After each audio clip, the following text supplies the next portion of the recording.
إن الحمد لله نستعينه ونستغفره ونعوذ بالله من شرور أنفسنا ومن سيئات أعمالنا من يهد الله فلا مضل له ومن يضلل فلا هادي له وأشهد أن لا إله إلا الله وحده لا شريك له وأشهد أن محمدًا عبده ورسوله يا أيها الذين آمنوا اتقوا الله حق تقاته ولا تموتن إلا وأنتم مسلمون يا أيها الناس اتقوا ربكم الذي خلقكم من نفس واحدة وخلق منها زوجها وبث منهما رجالا كثيرا ونساء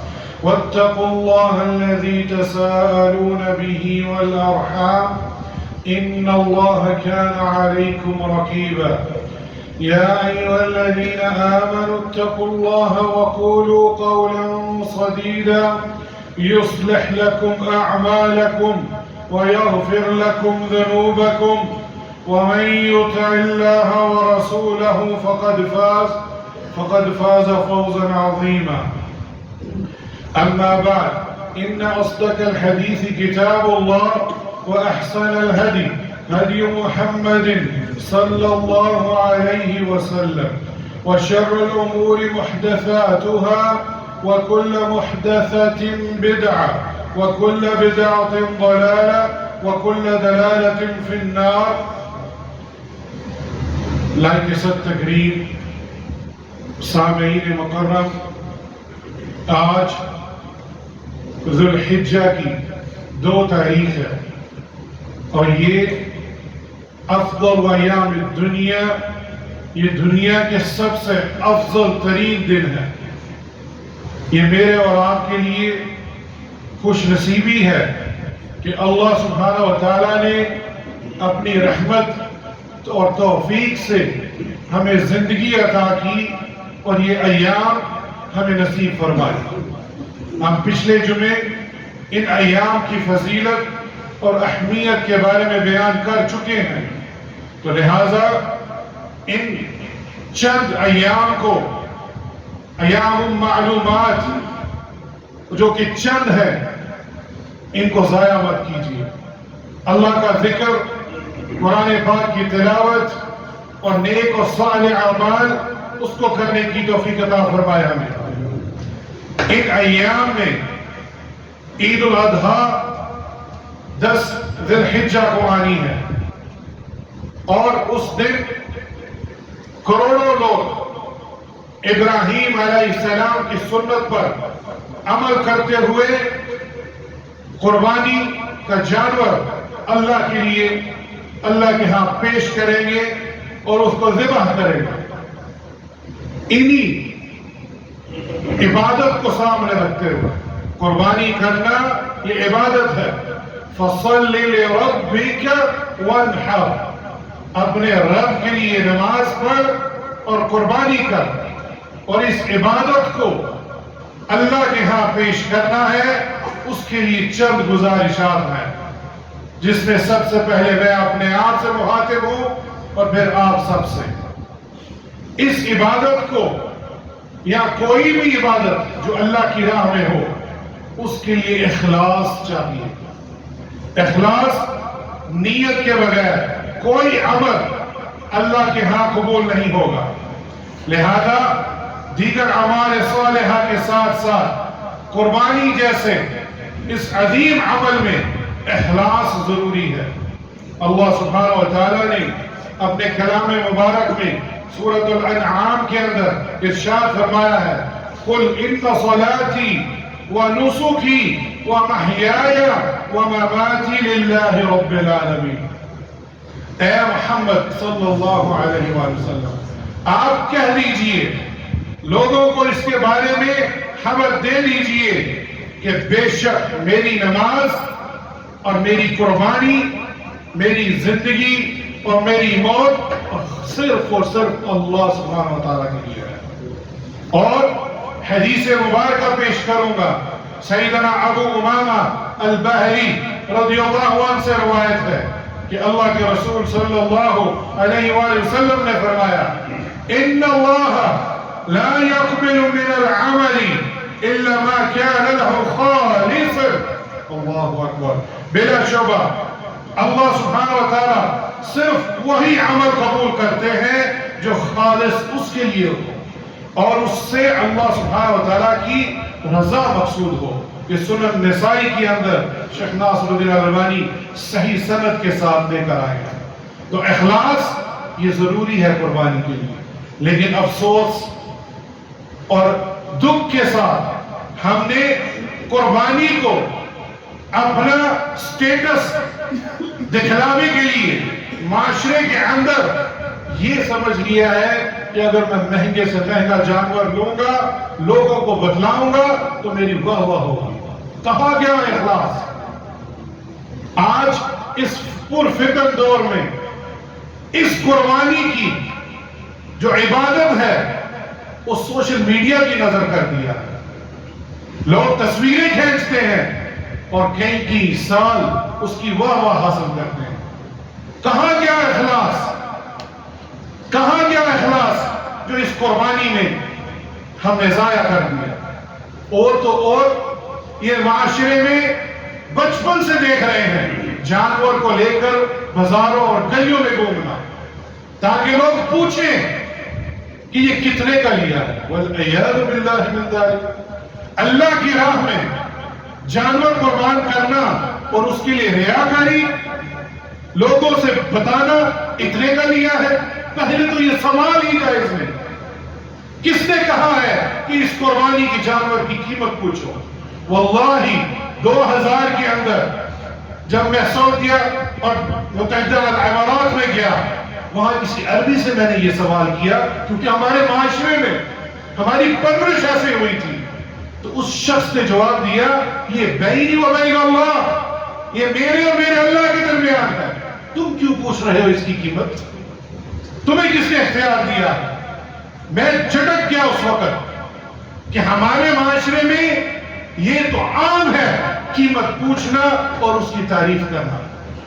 اور پھر سوشل میڈیا کے اس پرفتن دور میں اپنے جانوروں کو ضائع مت کیجیے. ریاکاری اللہ کے ہاں قبول نہیں ہے. میں ایک حدیث پیش کرنا چاہوں گا. اللہ کے رسول صلی اللہ علیہ وآلہ وسلم نے فرمایا اور یہ ڈر اللہ کے رسول صلی اللہ علیہ وآلہ وسلم کو تھا. ان اخواف ما اخاف علیکم الشرک الاصغر. قالوا ما الشرك الاصغر یا رسول اللہ؟ فقال الرياء. اللہ کے رسول صلی اللہ علیہ وآلہ وسلم فرما رہے ہیں کہ میں ڈر رہا ہوں کہ میری امت میں شرک اصغر نہ آ جائے. تو لوگوں نے صحابہ کرام نے پوچھا یا رسول اللہ یہ وما الشرک الاصغر، یہ شرک الاصغر کیا ہے؟ تو اللہ کے رسول صلی اللہ علیہ وآلہ وسلم نے فرمایا الرياء، ریاکاری، دکھلاوا.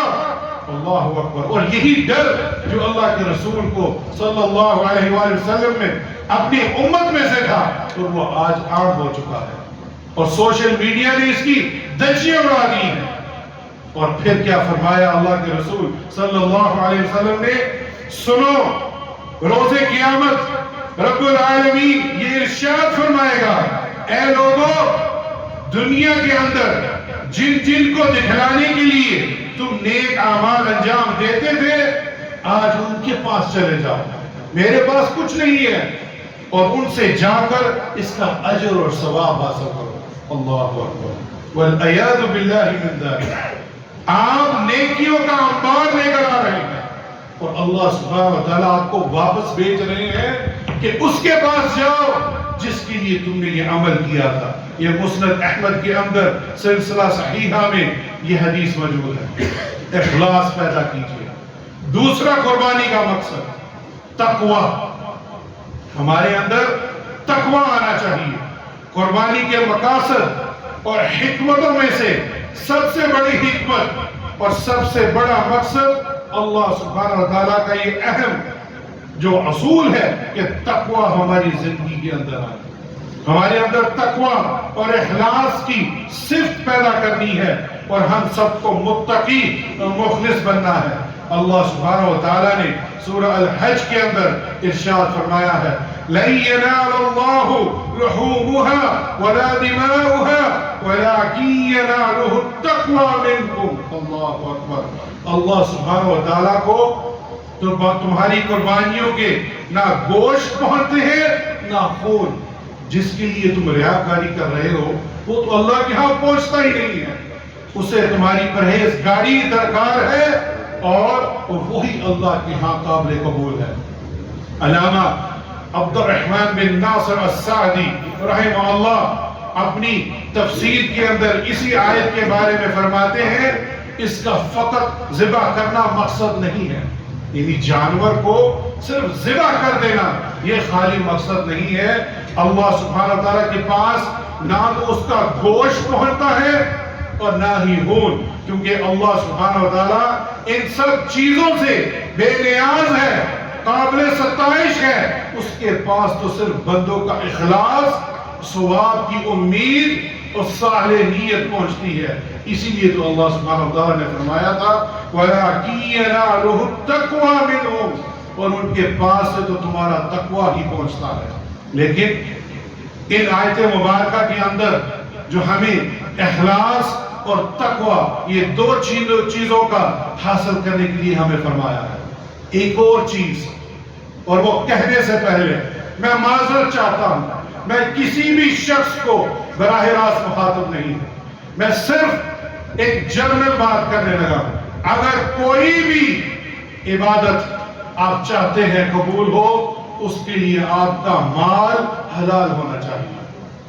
جو شخص میرے بھائیوں، جو بھی شخص سودی کاروبار میں ملوث ہے، جوا کھیلتا ہے، شراب یا اس کے متعلق کسی پیشے سے منسلک ہے، زناکاری کے دھندے میں ملوث ہے، یتیموں اور بہنوں کا مال ہڑپ کرتے ہیں، رشوت لیتے ہیں اور دیتے ہیں، اللہ اکبر، یہ تو عام ہے ہمارے معاشرے میں، مال میں خیانت کے مرتکب ہیں، چوری اور ڈاکے ڈالتے ہیں، ان سے یہ گزارش ہے کہ اللہ سبحانہ و تعالیٰ نے صحیح مسلم کے اندر ارشاد فرمایا ہے، ابو ہریرہ رضی اللہ عنہ اس حدیث کے راوی ہیں، ایھا الناس، اے لوگو، ان اللہ طیب لا يقبل الا الطیب، او کما قال صلی اللہ علیہ وسلم، بلا شبہ اللہ پاک ہے اور وہ ہر چیز جو ہے جو پاک ہوگی اس کو قبول فرمائے گا۔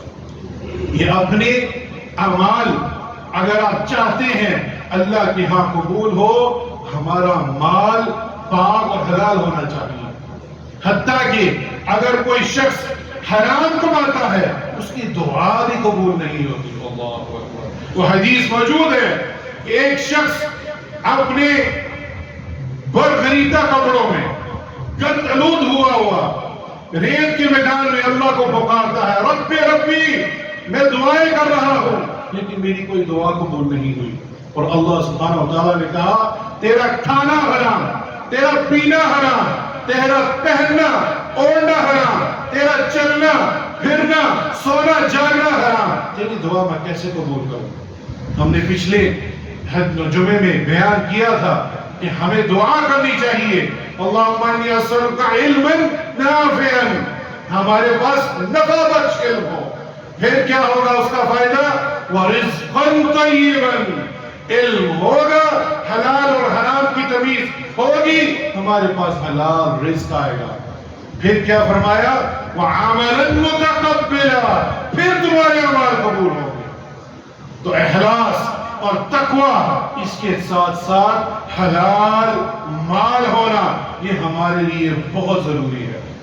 پھر میں نے آیت ایک آپ کے سامنے فرمائی، فَصَلِّ لِرَبِّكَ وَانْحَرْ، یہاں اللہ سبحانہ و تعالیٰ حکم کے صیغے کے ساتھ فرما رہے ہیں، پہلے اپنے رب کے لیے نماز پڑھ۔ اللہ اکبر، کتنے لوگ ہیں جو نماز پڑھتے ہیں؟ الا ماشاء اللہ، ہمیں قربانی کا جذبہ ہے، ہونا بھی چاہیے، لیکن کیا خیال ہے یہاں پہلے حکم کس کا آیا ہے؟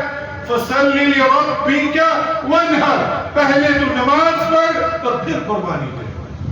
اور یہ عبادت کے لیے بھی یہ آیت پیش کی جاتی ہے. اور یہاں ایک حدیث پیش کروں گا.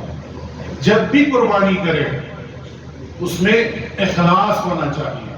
غیر اللہ کے لیے ذبح کیا ہوا جانور وہ کبھی قبول نہیں ہوگا. اور یہ حدیث اہل البیت میں سے ہے. علی بن ابی طالب رضی اللہ عنہ اس حدیث کے راوی ہیں اور صحیح مسلم میں لے کر آئے ہیں. اور علی بن ابی طالب رضی اللہ عنہ کہتے ہیں اللہ کے رسول صلی اللہ علیہ وآلہ وسلم نے 4 چیزوں پر لعنت بھیجی ہے. لیکن ہمارے موضوع کے مطابق میں صرف ایک کا بیان کرتا ہوں.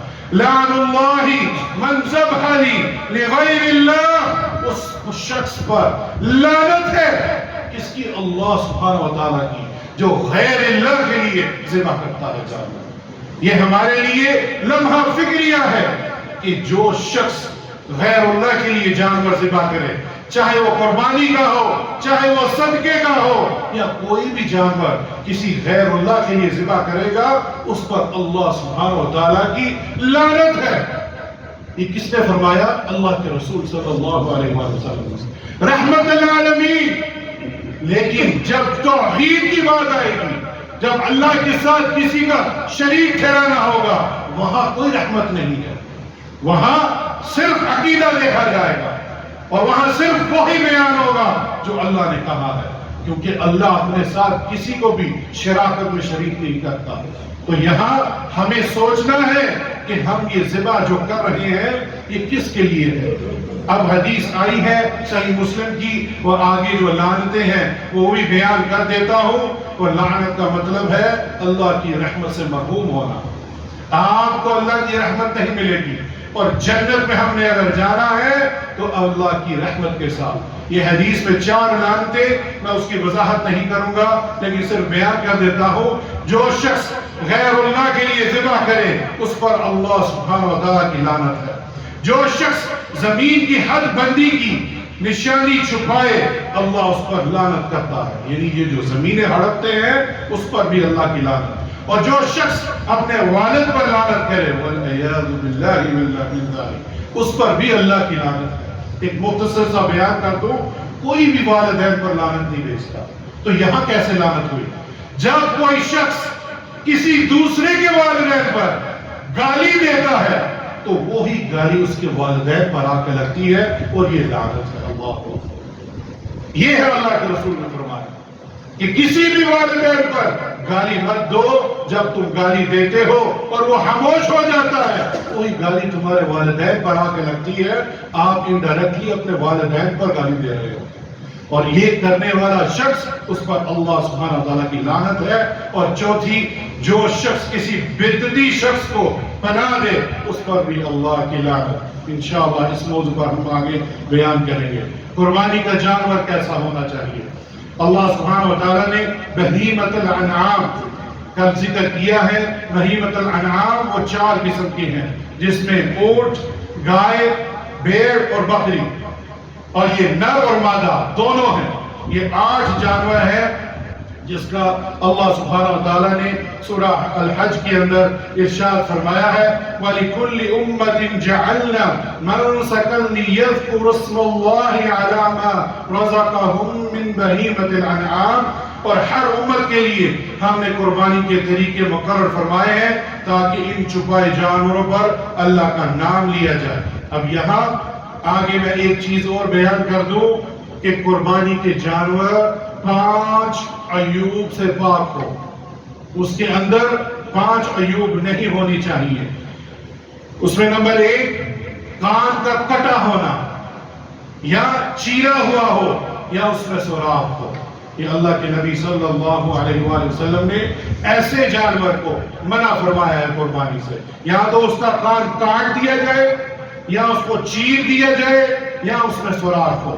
نمبر 2 اس کا کانا بن واضح ہو کہ یہ کانا ہے، یعنی اس کی دونوں آنکھیں درست ہونی چاہیے.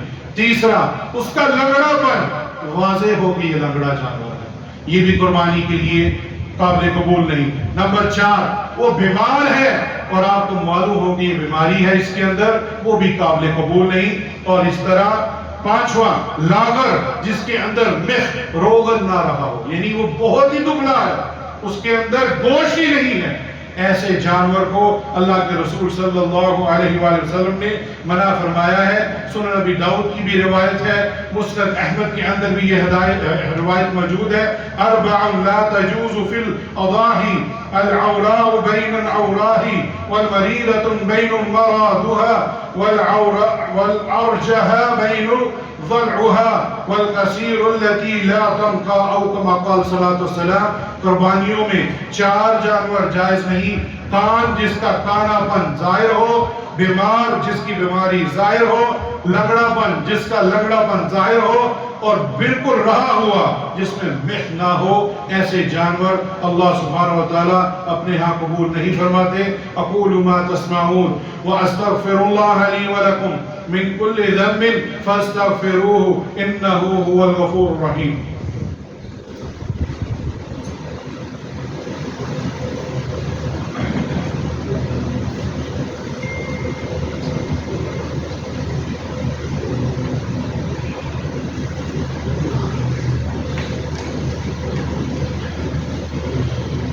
الحمدللہ والصلاة والسلام علی رسول اللہ واشہد ان لا الہ الا اللہ وحدہ لا شریک لہ واشہد ان محمدا عبدہ ورسولہ۔